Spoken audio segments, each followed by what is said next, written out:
Hey everyone, how are you? If you follow along with my videos, you know where I am. I am in the music touring van.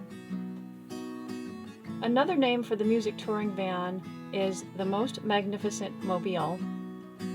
And because it is a purpley color, the middle name is Mulberry. The Most Magnificent Mulberry Mobile, the Most Mulberry Magnificent Mobile, something like that. You may ask, Cosby, why is this van magnificent? It is a super powerful van. It is a Ford F350. It is so strong. It goes through snow like so easily.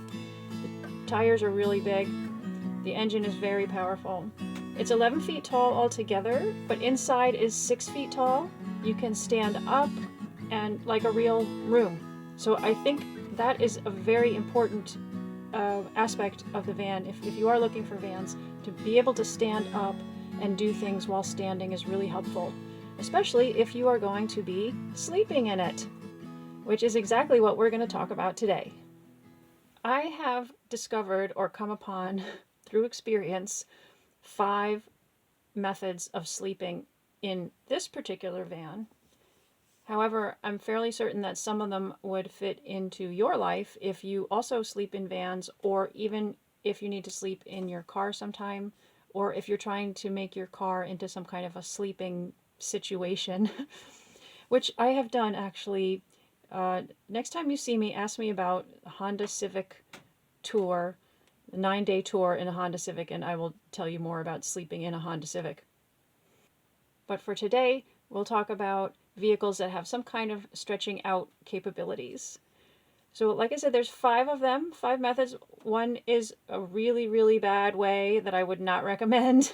And then, I mean, if you have to, then you can. And then the other way is, or the final way is the best, most comfortable, luxurious way. I would like to add that if you're sleeping in a van or a vehicle, you probably won't get as good a sleep as you normally do. And you should take that into account when you're traveling in terms of your fatigue level, and maybe you might affect your mood. The other thing to take into account, of course, is the temperature and the weather. If it's really cold and you don't have heat in your vehicle, you shouldn't sleep in your vehicle. Don't do that, because it's dangerous. And this van has a lot of windows in it all the way around, and it's all metal, and it can get very cold in here. So unless it's summertime or you have a specific heating system that's safe, then I would not recommend that you sleep in cold weather.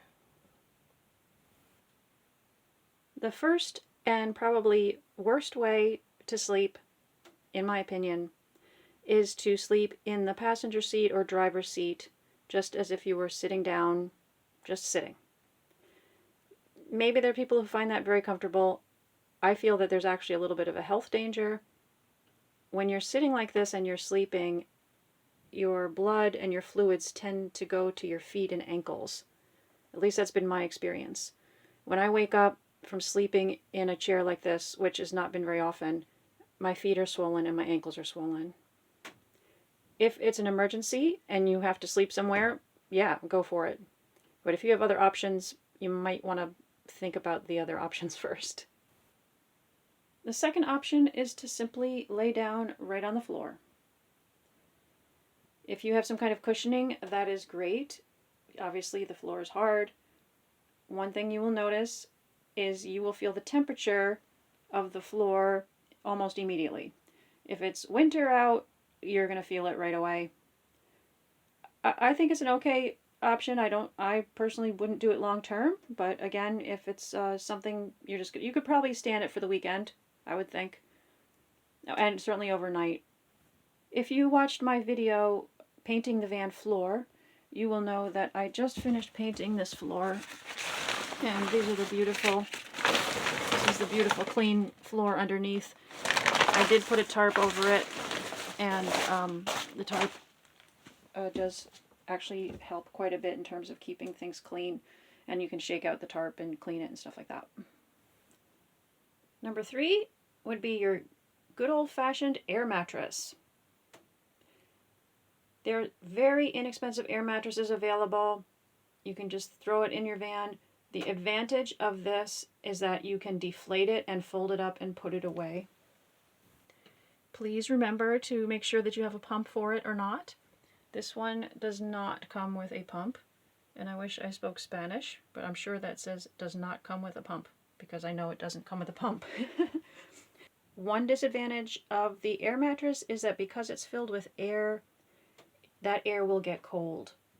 If that's on the floor, the air inside the air mattress will get cold. If it's the summertime, that's good. The other disadvantage, of course, is that it can get a hole in it or deflate. But basically, the fact that you can fold it up is really huge when it comes to living in a small space for, if you're camping or even if you're staying in your van for a while. That is a huge advantage. Another option would be a camping cot. This is the one that I use. The brand name is Ozark Trail. I believe it's 6 feet tall or long. However, there are other lengths available. It's about 4 or 5 inches up off the ground, and it folds into quarters. There's a folding place, there's a folding place. And that's a big advantage, that it folds up and you can keep it in the van folded up. And then you have space to move around during the day. I would recommend that you put a pad on it. I have a pad that's in 2 parts, or 2 pads, I guess. And I do that for easy storage in the van. They are thicker than a type that would roll up. If you roll it up, of course, it's going to be a thinner material. I would say it's a little bit like sleeping in a papoose. It's narrow. I'm going to say 2 feet or more than 2 feet. And you don't really move in the night. You're just sort of in one position, which actually leads to a very nice sleep, a very heavy sleep. One thing you want to be aware of, just like the air mattress, that there will be air underneath, and that could be cold, and this is just a fabric, a canvas fabric, so that could be cold. You might want to somehow take that into account. Otherwise, it's a very nice option, and it's fairly inexpensive. I believe this cot was $40.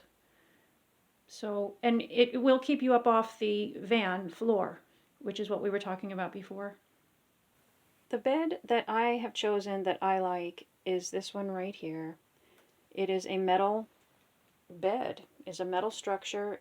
It folds up. This is actually only half of it. The other half, the parts came together, as the other half is right here. It's folded up and tucked away. So if you want more than one person, or if you want more space to sleep on, you can unfold it and it fits right in this space here. And it is a metal framework. As you can see, it's just all metal. Now, I have 2 camping pads on here, and also a little carpet, and then finally this on top. This is mostly for decoration, but it helps. You could put whatever padding you want on there. You could put a whole mattress if you want. One thing I would like to tell you is that these legs here are, I believe, 14 inches tall, and that is a huge advantage for storage underneath. If you look for a metal frame bed, you may find that these legs are often just a few inches tall, and you might want to be aware of this height of the bed so that you have extra space underneath. I should add that it's not completely folding. You do have to put screws in right here, but those are very easy to take apart. These 2 support brackets, and there's 2 in the bottom of the bed too. So you do have to unscrew it a little bit. It's not completely fold up, but after you have removed these bars, then you can fold it up like this over there. This whole bed system, I believe, was $90. I got it at Walmart. You might be able to find it used, maybe on eBay or something, but I'm quite happy with it. Something that I've been thinking about, I don't know if it's a daydream or not, to maybe put a platform along this gray line somehow, and have a bed up top there, a platform. This shell here is plastic, and you're not supposed to drill anything into it without asking the manufacturer, because it can split and the wind can rip it off of the top of the vehicle, which would not be good. So I might possibly, if I do put a platform, I might put legs and then fasten it somehow, maybe to these that used to be seat belts. Maybe have like just almost like a giant table in here instead, and then put the mattress on there. Those are the ways that I know to sleep in a vehicle. If you know of any other, please tell us in the comments below. Be sure to like and comment and subscribe to the channel, everything, the whole thing. These videos are brought to you by my wonderful patrons on my Patreon page. There's a link to my Patreon below in the description. Talks all about it. Basically, I post my work and my patrons subscribe to my work every month. And it's a wonderful way to connect and a wonderful way for art to get out in the world and for people to support art. Thank you so much, everybody. I hope you have a great day.